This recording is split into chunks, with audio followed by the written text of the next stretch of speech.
दोस्तों, स्वागत है आपका हमारे YouTube चैनल में।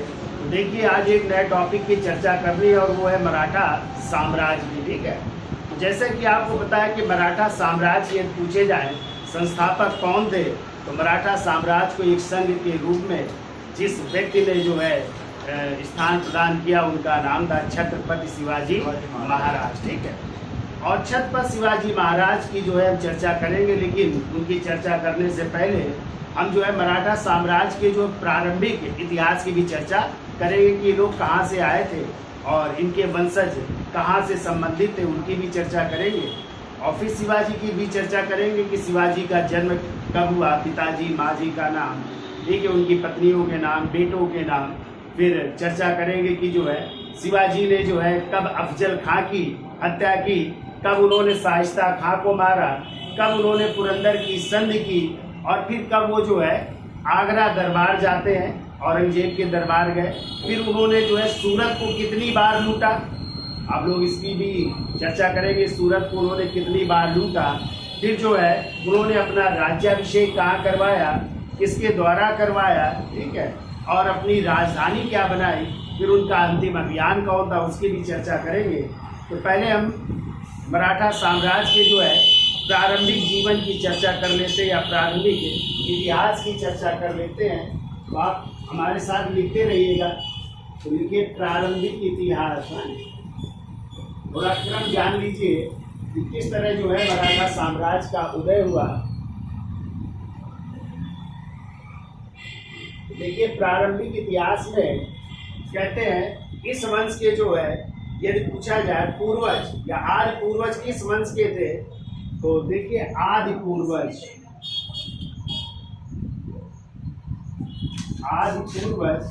इस सिसोदिया वंश के, और कहाँ के सिसोदिया वंश के, मेवाड़ के। ठीक है, मेवाड़ के सिसोदिया वंश के थे। ठीक है, सिसोदिया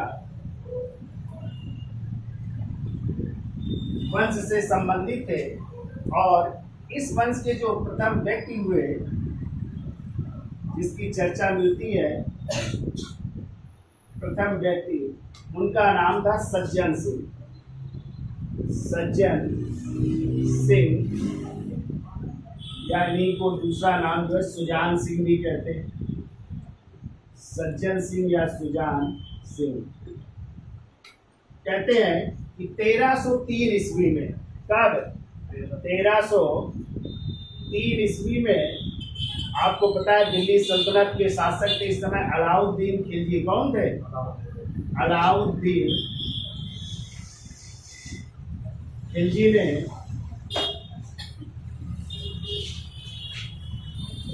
ने कहाँ पे आक्रमण किया? मेवाड़ में। कहाँ पे? मेवाड़ पर आक्रमण किया। मेवाड़ या कह सकते हैं चित्तौड़ भी कह सकते हैं, चूंकि मेवाड़ की राजधानी क्या है? चित्तौड़। ठीक है, तो जब मेवाड़ पर आक्रमण किया तो कहते हैं उसी समय जो है जो ये सज्जन सिंह थे, ये जो है वहां से भाग करके जो है आ गए महाराष्ट्र। कहाँ पे आ गए? महाराष्ट्र आ गए।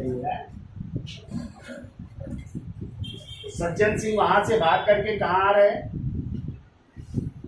महाराष्ट्र आ रहे हैं। ठीक है, और इन्हीं सज्जन सिंह की जो है पांचवी पीढ़ी, तो चलिए थोड़ा ऐसे बना देते हैं। सज्जन सिंह की पांचवी पीढ़ी में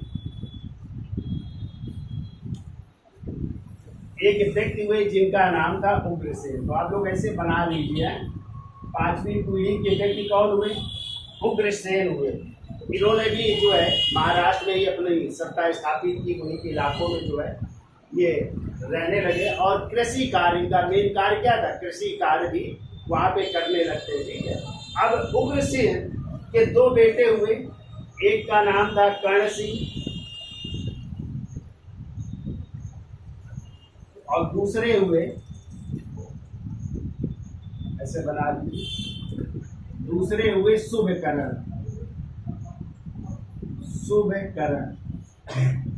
तो दो बेटे हो रहे कौन कौन? कर्ण सिंह और शुभकर्ण। ठीक है, और यही जो है जो शुभकर्ण थे इन्हीं का जो वंश कहलाया वो कहलाया भोसले वंश। कौन सा वंश? तो यही कहला रहा है, भोसले वंश कहला रहा है।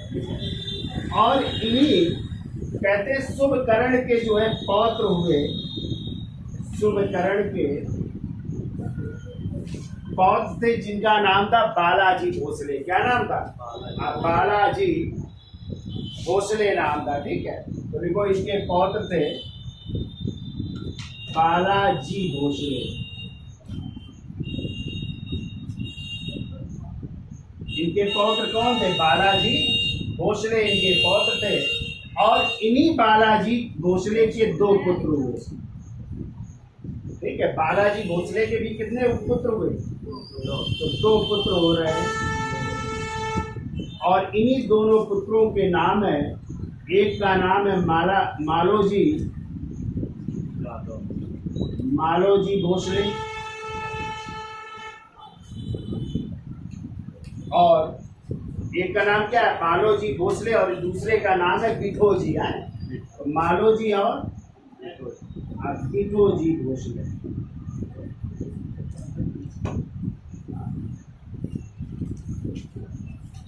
मालोजी भोसले और बिठोजी भोसले ये दो बेटे हुए। ठीक है, और इन्हीं जो है मालोजी के पुत्र हो रहे हैं जो छत्रपति शिवाजी के पिता हैं, जिनका नाम है शाहजी भोसले।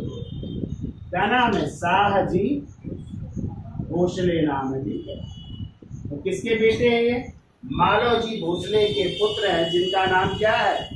शाहजी भोसले। ठीक है, तो पहले एक हम खाका बना देते हैं, फिर इसके बाद डिटेल में हम चर्चा करेंगे इनकी। अब देखो शाहजी भोसले थोड़ा बिगाड़ना पड़ेगा, फिर आगे चर्चा करते हैं। तो इतना ये बना लीजिए आप लोग हैं, फिर इसके बाद जो है पूरा ग्राफ बना देते हैं, फिर उसके बाद डिटेल में इसकी व्याख्या करते हैं, कैसा शाहजी भोसले और मालोजी भोसले के बारे में डिटेल में चर्चा करेंगे। तो यहाँ तक समझ में आ गया कि आज पूर्वज कहाँ के थे ये लोग?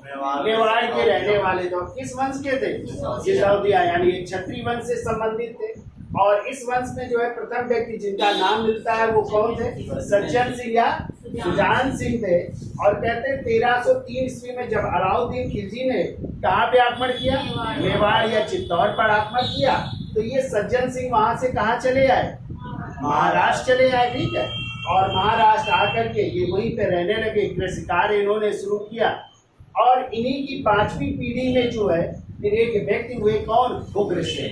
और इन्हीं उग्रसेन के दो बेटे हुए, एक का नाम था कर्ण सिंह और दूसरे का नाम था शुभकर्ण। और यही शुभकर्ण के वंशज ही क्या कहलाए? भोसले कहलाए। क्या कहलाए?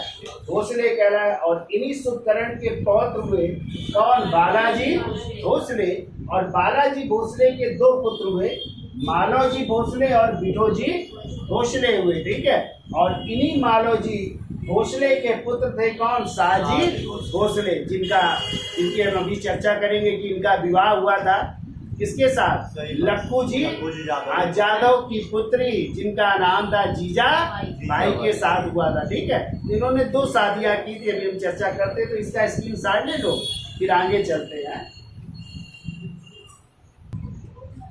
तो देखिए मालोजी भोसले के बेटे कौन हुए? शाहजी भोसले हुए। और कहते हैं मालोजी और उनके जो भाई थे बिठोजी, उन्होंने सिंहखेड़ के एक जमींदार थे, जागीरदार थे, लक्खू जी जादव के अंगरक्षक बन गए थे। क्या बन गए थे? अंगरक्षक बन गए थे। तो कुछ दिन वहां पे उन्होंने नौकरी की, लेकिन जो शाहजी भोसले थे इन्होंने क्या किया कि उनकी नौकरी छोड़ करके ये चले गए जो है अहमदनगर के सुल्तान के यहाँ नौकरी करने चले जाते हैं। कौन? शाहजी भोसले। तो ये किसके बेटे हैं? मालोजी भोसले के। तो देखिए इनका जन्म कब हुआ था, तो शाहजी भोसले के बारे में थोड़ा सा लिख लो। तो इनका जन्म हुआ था 15 मार्च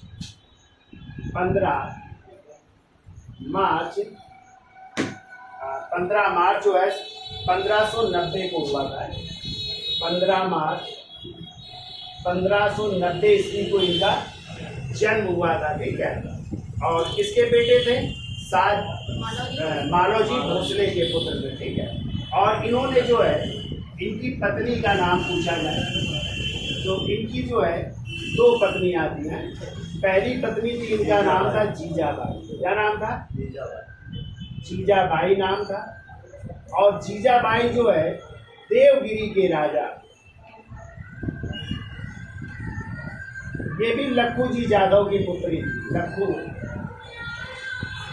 जी जाधव की पुत्री,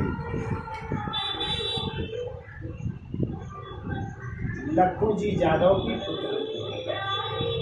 और इनकी दूसरी पत्नी थी, यानी शाहजी भोसले ने दो शादियां की, ठीक है। और इनकी दूसरी पत्नी थी तुकोबाई मोहिते।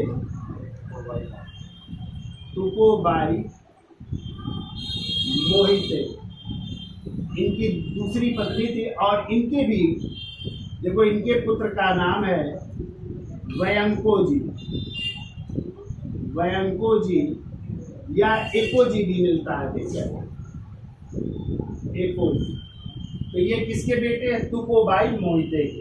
अब देखिए, जीजाबाई के पुत्र, इन्हीं जीजाबाई के पुत्र हैं छत्रपति शिवाजी महाराज। छत्रपति शिवाजी महाराज। छत्रपति शिवाजी महाराज किसके बेटे हैं? शाहजी भोसले और जीजाबाई के बेटे हैं, ठीक है।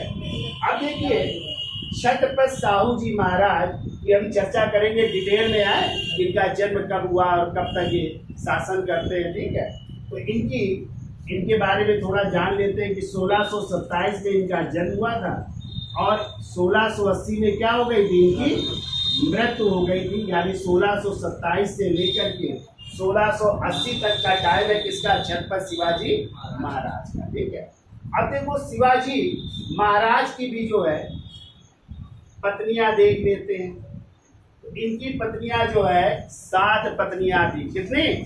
तो जब हम डिटेल में चर्चा करेंगे तो 7 पत्नियों की चर्चा करेंगे। यहाँ पे हम मेन पत्नियों की चर्चा कर रहे हैं, ठीक है। तो देखो, पहली पत्नी थी इनकी सईबाई। कौन थी? सईबाई थी। दूसरी इनकी पत्नी थी जिनका नाम था सोयराबाई। कौन सी बाई? सोयराबाई। और तीसरी इनकी पत्नी थी पुतली बाई। तो 3 की चर्चा कर रहे हैं अभी। बाकी हम आपको जो है जब इनकी डिटेल में चर्चा करेंगे तो 7 पत्नियों की चर्चा करेंगे, ठीक है। अब देखो, सईबाई से पुत्र हुआ और सईबाई से जो पुत्र हुए उन्हीं का नाम है संभाजी। क्या नाम है? संभाजी फर्स्ट कह सकते हैं, ठीक है। और यही संभाजी जो है, तो पहले छत्रपति कौन बने? शिवाजी महाराज। दूसरे छत्रपति बनेंगे संभाजी। और संभाजी का टाइम होगा, इधर लिख देते हैं, 1680 से लेकर के 1689 ईस्वी तक, ठीक है। संभाजी का टाइम क्या होगा? 1680 से 89 तक। यानी शिवाजी की मृत्यु के बाद अगले छत्रपति कौन बनेंगे? संभाजी बनेंगे, जो किसके बेटे हैं? शिवाजी और सईबाई से उत्पन्न पुत्र है, ठीक है। अब देखिए, सोयराबाई से भी एक बेटे हुए और इनका नाम था राजा राम, ठीक है। राजा राम कौन हुए? राजा राम। वैसे संभाजी की बहन भी थी, अभी हम जब डिटेल में चर्चा करेंगे तो अंबिका बाई नाम था, ठीक है। इनकी बहन का नाम था क्या? अंबिका बाई नाम था। और दूसरे पत्नी सोयराबाई से इनके एक बेटे हुए राजा राम, और ये भी तीसरे छत्रपति बनेंगे और इनका टाइम होगा 1689 से लेकर के 1700 ईस्वी तक। कब तक? 1689 से 1700, ठीक है। और जो तीसरी पत्नी इनकी हम चर्चा कर लेते पुतली बाई की, इसलिए क्योंकि जब शिवाजी की मृत्यु होगी तो ये पत्नी जो है शिवाजी के साथ क्या हो जाएंगी? सती हो जाएंगी, ठीक है। सती हो गई थी शिवाजी की मृत्यु के साथ, यानी ये भी उनके साथ क्या हो गई थी? सती हो गई थी। तो क्वेश्चन आता है कि शिवाजी महाराज की कौन सी पत्नी थी जो उनके साथ सती हो गई थी? तो कौन थी? पुतली। क्लियर? तो 3 याद रखिए, बाकी 7 पत्नियां आएंगी, अभी हम चर्चा करेंगे। अब देखिए, अब जो है अगले जो है संभाजी की हम चर्चा कर लेते हैं। तो देखो संभाजी की पत्नी का नाम है, संभाजी की पत्नी का नाम है येसूबाई। क्या नाम है? येसूबाई नाम है, ठीक है। और इन्हीं येसूबाई से इनके पुत्र हुआ, यानी संभाजी और येसूबाई से पुत्र हुआ जिसका नाम है साहू जी। क्या नाम है? साहू जी। अभी हम चर्चा करेंगे ये किस क्रम में बनेंगे, हैं? हाँ। अब देखो राजा राम की चर्चा कर लेते हैं। राजा राम की दो पत्नियां, एक का नाम है ताराबाई। क्या नाम है? ताराबाई, ठीक है। और दूसरे का नाम है रजसबाई। राजस, ये दो पत्नियां हैं किसकी? राजा राम की, ठीक है। राजसबाई। अब देखो ताराबाई से इनके पुत्र हुआ, यानी राजा राम और ताराबाई से पुत्र हो रहा है, और इसी पुत्र का नाम है शिवाजी द्वितीय। क्या कहेंगे? क्योंकि छत्रपति शिवाजी महाराज प्रथम हो गए और ये कौन हो गए? शिवाजी द्वितीय। और ये भी शासन करेंगे कब से कब तक? तो 1700 से लेकर के 1707 ईस्वी तक, ठीक है। यानी शिवाजी तो छोटे थे, तो इनकी संरक्षिका के रूप में कौन? ताराबाई सत्ता संभालेंगे। लेकिन शासक कौन है? शिवाजी द्वितीय है, जो किसके बेटे हैं? राजा राम और ताराबाई, ठीक है। तो ये इनको क्रम डाल देते हैं, कौन सा?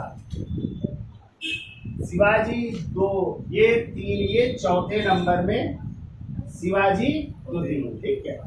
अब देखो 1707 में ही आपको पता है साहू जी महाराज, जो किसके बेटे हैं? संभाजी और येसूबाई के। तो कहानी थोड़ी आगे चलेगी कि संभाजी को जो है औरंगजेब ने 1689 ईस्वी में इनको और इनके प्रधानमंत्री कवि कलश की क्या कर देते हैं? हत्या कर देते हैं। और येसूबाई जो इनकी पत्नी और साहू जी को बंदी बना लिया जाता है, और कहते हैं 1689 से लेकर के 1707 ईस्वी तक साहू जी किसकी कैद में रहते हैं? मुगलों की कैद में रहते हैं, ठीक है।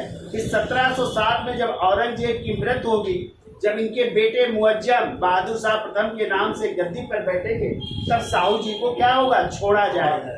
तो साहू जी आएंगे, तब तक यहाँ पे कौन शासन कर रहा है? सतारा में शिवाजी और उनकी चाची ताराबाई। तो साहू जी मांगेंगे अपना साम्राज्य, जो कि उनके पिताजी का था, लेकिन ये देने से मना कर देंगे। तो एक युद्ध होगा 1707 में, खेड़ा का युद्ध। कौन सा युद्ध होगा? और इसी खेड़ा के युद्ध में साहू जी महाराज जो है बालाजी विश्वनाथ की मदद से और सेनापति धनाजी जादव की मदद से किसको पराजित करेंगे? ताराबाई को पराजित करेंगे। और इस तरह सतारा की गद्दी पर किसका अधिकार हो जाएगा? साहू जी का, ठीक है। तो अगले छत्रपति कौन बन जाएंगे? साहू जी, यानी 5वें नंबर में साहू जी बन जाएंगे। और साहू जी का टाइम होगा 1707 से लेकर के 1749 ईस्वी तक। कब तक? 1707 से 1749 ईस्वी तक। अब दूसरी तरफ क्या होगा? जब सतारा इनसे छीन जाता है ताराबाई से, तो ये भाग करके चले जाते हैं कोल्हापुर। कहाँ चले जाते हैं? और कोल्हापुर से शासन करते रहते हैं। लेकिन तभी एक घटना हुई, और वो घटना थी इन रजसबाई, यानी राजा राम की दूसरी पत्नी कौन है? रजसबाई। और रजसबाई का भी एक पुत्र होता है, और इनके पुत्र का नाम है संभाजी द्वितीय। क्या नाम है? संभाजी। तो ये देखो क्रम भी उसी तरह चला आ रहा है, ठीक है। हाँ, शिवाजी के बाद ये शिवाजी द्वितीय है, और ये क्या हो गए? संभाजी द्वितीय, जो किसके बेटे हैं? रजसबाई के बेटे हैं, ठीक है। तो कहते हैं 1707 में जो संभाजी द्वितीय होते हैं, ये अपनी चचेरे भाई यानी शिवाजी द्वितीय से कोल्हापुर को जीत लेते हैं, और खुद जो है कोल्हापुर से शासन करते रहते हैं। तो इस तरह संभाजी द्वितीय 1707 से लेकर के ये भी 1749 तक ये कहाँ से शासन करने लगे? कोल्हापुर से, ठीक है। और इधर साहू जी कहाँ से शासन कर रहे हैं? ये सतारा से शासन कर रहे हैं, ठीक है। यानी मराठा दो भागों में डिवाइड हो गया। एक जगह कौन शासन कर रहा है? साहू जी महाराज सतारा से, और दूसरी तरफ कोल्हापुर से कर रहे हैं संभाजी। अब क्या होगा? 1749 में साहू जी की मृत्यु होगी। किसकी मृत्यु होगी?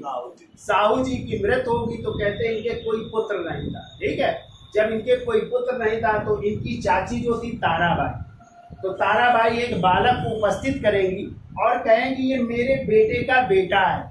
यानी किसके बेटे का? शिवाजी द्वितीय के का पुत्र है और उसी का नाम होगा, उस पुत्र का नाम होगा राजा राम द्वितीय। क्या नाम होगा? राजा राम द्वितीय होगा। ठीक है, तो कहेंगे ये मेरे बेटे का बेटा है, इसलिए आप उत्तराधिकारी घोषित करिए। तो इस तरह साहू जी जो है अब किसको, इन्हीं शिवाजी द्वितीय के बेटे किसको, राजा राम द्वितीय को क्या घोषित कर देंगे?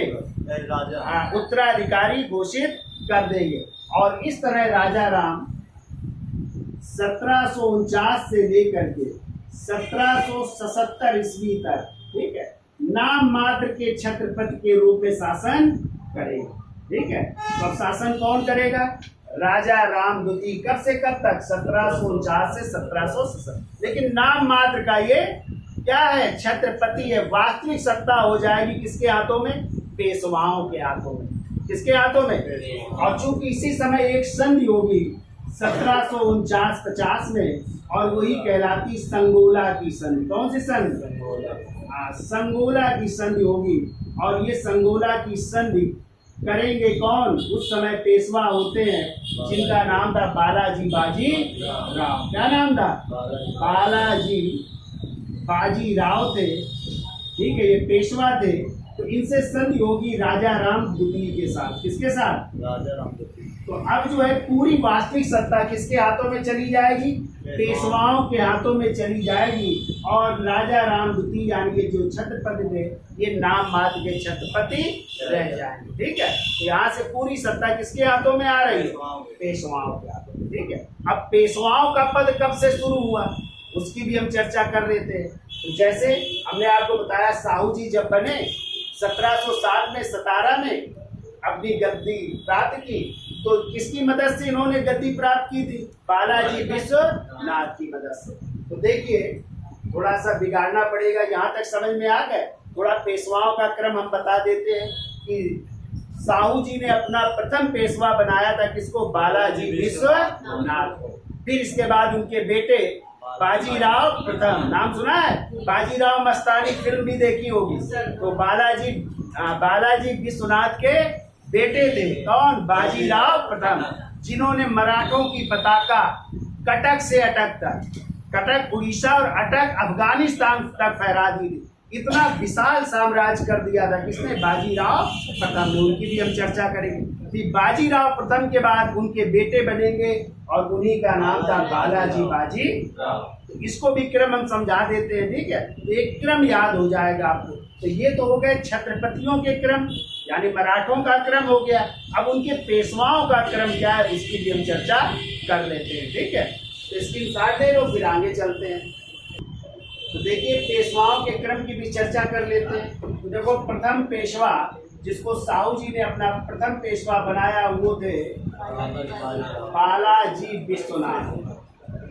बालाजी विश्वनाथ ये प्रथम पेशवा बन रहे हैं और इनको बनाने वाले कौन है? साहू जी महाराज हैं। और इनका टाइम है 1713 में बन रहे हैं और कब तक रहेंगे? 1720 ईस्वी। 1720 में इनकी मृत्यु हो जाएगी तो इनके पुत्र बन जाएंगे। ठीक है, और इनके पुत्र हैं बाजीराव प्रथम। कौन है? बाजीराव प्रथम। ठीक है, और इनका टाइम है 1720 से लेकर के 1740 ईस्वी तक, यानी 20 साल तक ये पेशवा रहेंगे बाजीराव प्रथम, जिन्होंने मराठाओं की शक्ति को कटक से लेकर के अटक तक फहरा दिया। और इन्हीं के संबंध थे मस्तानी बेगम के साथ। फिल्म देखी है ना बाजीराव मस्तानी, तो वो वही थे बाजीराव, यही है हम मस्तानी बेगम है। ठीक है, तीसरे पेशवा बनेंगे इनके बेटे जिनका नाम है बालाजी बाजीराव। बालाजी बाजीराव, और इन्हीं का टाइम है 1740 से लेकर के 1761 ईस्वी तक। कब तक रहे? 1761।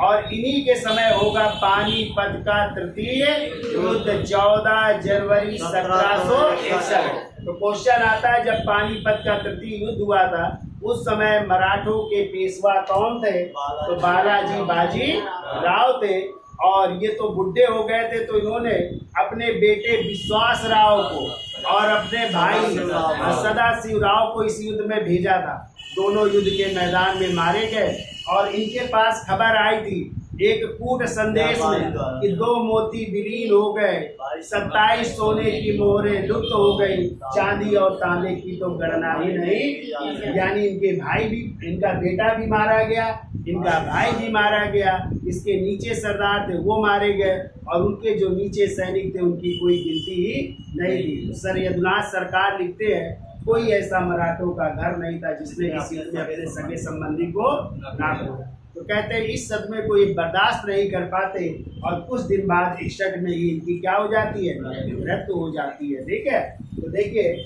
इनका एक और नाम है, इनको नाना साहब भी कहते हैं। क्या कहते हैं? नाना साहब कहते हैं। ठीक है, और इन्हीं के समय हमने अभी बताया था 1750 में संगोला की संधि हुई थी राजा राम द्वितीय से। तो वो नाम मात्र के छत्रपति हो गए थे, वास्तविक सत्ता किसके पास आ गई थी? पेशवाओं के हाथों में वास्तविक सत्ता आ गई थी। ठीक है, अब इसके बाद अगले पेशवा बन रहे हैं माधव राव प्रथम। कौन बने? माधव राव प्रथम बनेंगे, जिनका टाइम है 1761 से लेकर के 1772 ईस्वी तक। कब तक? 1761 से 72।